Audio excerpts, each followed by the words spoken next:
Fala pessoal! Para quem está na reta final de preparação para o exame da ordem, a gente sabe que cada detalhe pode ser a diferença entre a aprovação e a frustração.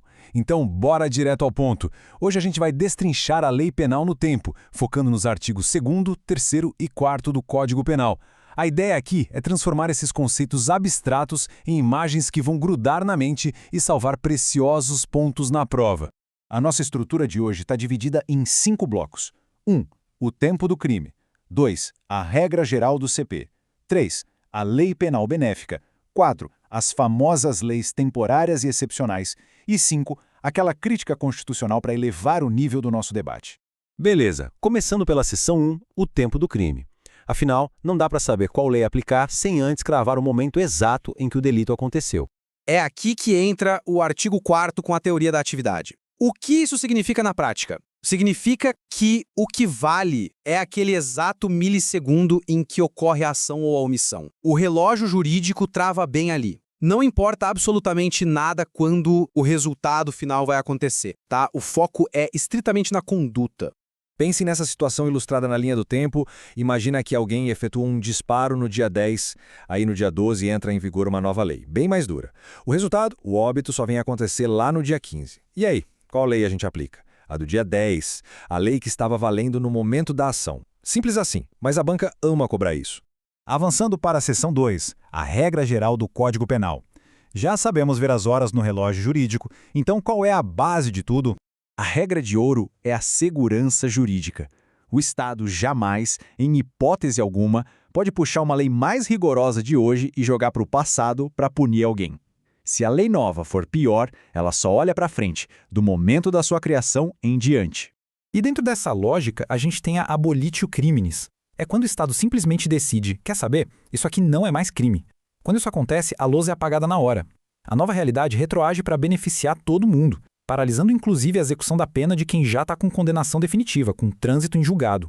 O fato literalmente deixa de existir para o direito penal. O que nos leva perfeitamente à seção 3, a lei penal benéfica. Porque o Código Penal não é só punição, ele também tem as suas válvulas de escape. Apresento a vocês a Lex Meteor, a lei mais branda. Ela funciona como um verdadeiro escudo. A lógica é que qualquer lei nova que reduza a pena ou ajude o agente de qualquer forma ganha uma passagem de volta para o passado. Ela viaja no tempo para abraçar os fatos anteriores. Para se ter uma ideia do tamanho do poder desse princípio, a lei mais benéfica pode reabrir um caso totalmente encerrado, diminuir uma pena e até colocar alguém em liberdade de imediato. Isso não é só um detalhe do Código, é uma garantia suprema que vem direto da nossa Constituição Federal.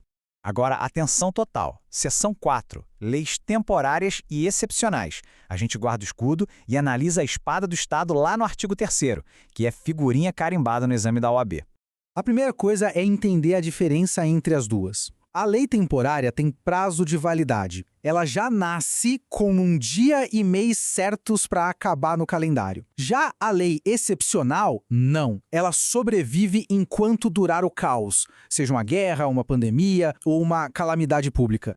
Mas o pulo do gato mesmo é a tal da ultraatividade. O que é isso? É a capacidade que essas leis têm de continuar assombrando o infrator mesmo depois que elas próprias já morreram. Pensa bem. Sem a ultraatividade, era só a pessoa enrolar o processo até a lei expirar ou a pandemia acabar e sairia totalmente impune. Olha como a linha do tempo fica interessante agora. Alguém comete um crime eleitoral no ano 1, sob uma lei temporária bem rígida. No ano 2, a eleição passa e a lei expira. O julgamento só rola lá no ano 3. Como fica? A pessoa é julgada com a regra dura lá do ano 1. É como se a lei ficasse congelada no tempo para aquele fato específico. E para fechar com um nível de compreensão de excelência, vamos para a seção 5, a crítica constitucional. Um verdadeiro embate doutrinário. O artigo 5º da nossa Constituição é absoluto. A lei penal não retroagirá, salvo para beneficiar o réu. Reparem que o texto constitucional não traz nenhuma vírgula dizendo exceto se for lei temporária ou excepcional. Não tem exceção. A regra é clara, só retroage para beneficiar. E de onde vem essa tensão? Os acadêmicos apontam para a história. O artigo 3º do Código Penal nasceu na década de 40, num período de autoritarismo, com foco quase exclusivo no poder do Estado. Já a nossa Constituição, de 88, é a base do Estado democrático de direito, blindando fortemente as garantias do indivíduo. Daí vem a forte crítica da doutrina.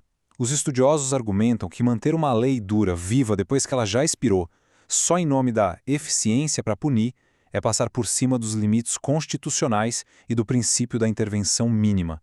É um debate profundo entre a proteção dos direitos humanos e as necessidades de punição do Estado. Bom, chegando na nossa reta final, aqui vai o checklist mental para a prova. Lei nova criou o crime? Não retroage. Lei nova acabou com o crime? Apaga o passado. Lei nova é mais leve? Volta para ajudar a defesa. E lei temporária que expirou? Continua punindo através da ultraatividade. E aí fica aquela grande questão para a gente refletir. Será que a necessidade prática do Estado justifica abrir mão de uma garantia constitucional tão absoluta? Para a prova objetiva da OAB, a gente tem que ir com a regra seca do código, mas carregar essa crítica doutrinária na bagagem é um diferencial enorme para mandar bem numa questão discursiva. E para não perder o ritmo e continuar dominando cada assunto do direito, o recado final. OAB Descomplicada. Ative o sininho para receber novos conteúdos. A nossa preparação segue firme e forte rumo à aprovação. Um grande abraço e até a próxima explicação.